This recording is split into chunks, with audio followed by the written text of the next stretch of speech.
Bacaan Alkitab hari ini dari kitab Hakim-Hakim pasalnya yang ketujuh. Gideon mengusir musuh. Adapun Yerubbaal, itulah Gideon, bangun pagi-pagi dengan segala rakyat yang bersama-sama dengan dia, lalu mereka berkemah dekat mata air Harod. Perkemahan orang Midian itu ada di sebelah utaranya, dekat bukit More di lembah. Berfirmanlah Tuhan kepada Gideon, terlalu banyak rakyat yang bersama-sama dengan engkau itu daripada yang kuhendaki untuk menyerahkan orang Midian ke dalam tangan mereka. Jangan-jangan orang Israel memegah-megahkan diri terhadap aku sambil berkata, tanganku sendirilah yang menyelamatkan aku. Maka sekarang serukanlah kepada rakyat itu demikian. Siapa yang takut dan gentar, biarlah ia pulang, enyah dari pegunungan Gilead. Lalu pulanglah 22.000 orang dari rakyat itu dan tinggallah 10.000 orang. Tapi Tuhan berfirman kepada Gideon, masih terlalu banyak rakyat, suruhlah mereka turun minum air, maka aku akan menyaring mereka bagimu di sana. Siapa yang kufirmankan kepadamu, inilah orang yang akan pergi bersama-sama dengan engkau. Dialah yang akan pergi bersama-sama dengan engkau, tapi barang siapa yang kufirmankan kepadamu, inilah orang yang tidak akan pergi bersama-sama dengan engkau, dialah yang tidak akan pergi. Lalu Gideon menyuruh rakyat itu turun minum air dan berfirmanlah Tuhan kepadanya, barang siapa yang menghirup air dengan lidahnya seperti anjing menjilat, haruslah kau kumpulkan tersendiri. Demikian juga semua orang yang berlutut untuk minum.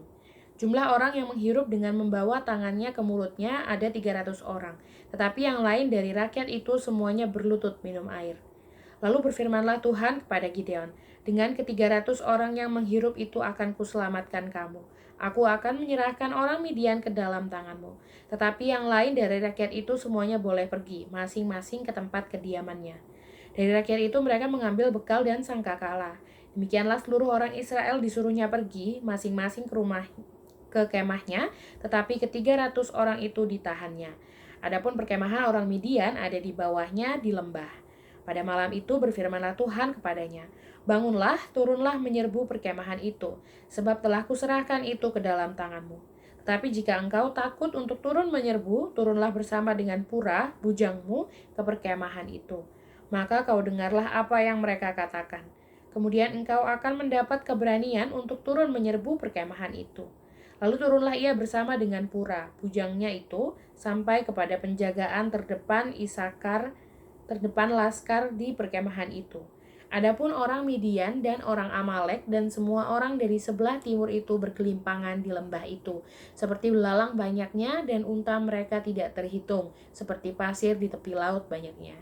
Ketika Gideon sampai di situ, kebetulan ada seorang menceritakan mimpinya kepada temannya, katanya, aku bermimpi, tampak sekeping roti jelai terguling masuk ke perkemahan orang Midian. Setelah sampai ke kemah ini, dilanggarnyalah kemah ini sehingga roboh. Dan dibongkar bangkirkannya, demikianlah kemah ini habis runtuh.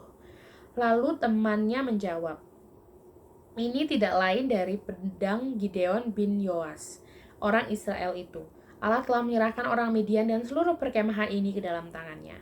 Segera sesudah Gideon mendengar mimpi itu diceritakan dengan maknanya, sujudlah ia menyembah. Kemudian pulanglah ia ke perkemahan orang Israel lalu berkata, bangunlah, sebab Tuhan telah menyerahkan perkemahan orang Midian ke dalam tanganmu. Sesudah itu dibaginyalah ke-300 orang itu dalam 3 pasukan, dan ke tangan mereka semuanya diberikannya sangkakala dan buyung kosong dengan suluh di dalam buyung itu.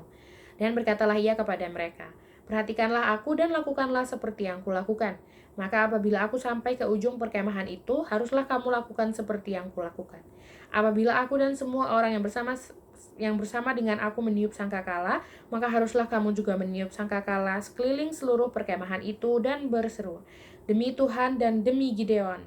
Lalu Gideon dan ke-100 orang yang bersama-sama dengan dia sampai ke ujung perkemahan itu pada waktu permulaan giliran jaga tengah malam, ketika penjaga-penjaga baru saja ditempatkan. Lalu mereka meniup sangkakala sambil memecahkan buyung yang di tangan mereka.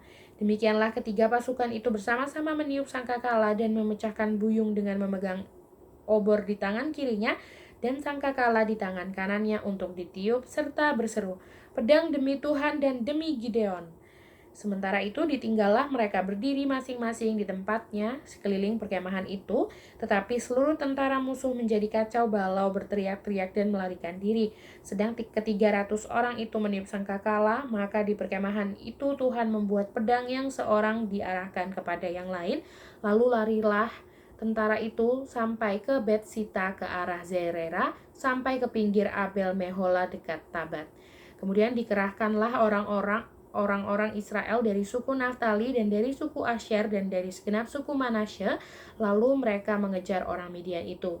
Gideon menyuruh juga orang ke seluruh pegunungan Efraim dengan pesan, turunlah menghadapi orang Midian dan dudukilah segala batang air sampai ke Bet-bara dan juga sungai Yordan. Maka semua orang Efraim dikerahkan, lalu mereka menduduki segala batang air sampai ke Bet-bara juga sungai Yordan. Mereka berhasil menawan 2 raja Midian, yakni Oreb dan Zeeb. Oreb dibunuh di gunung batu Oreb, dan Zeeb dibunuh dalam tempat pemerasan anggur Zeeb. Maka mereka mengejar orang Midian itu, lalu mereka membawa kepala Oreb dan kepala Zeeb kepada Gideon di seberang sungai Yordan.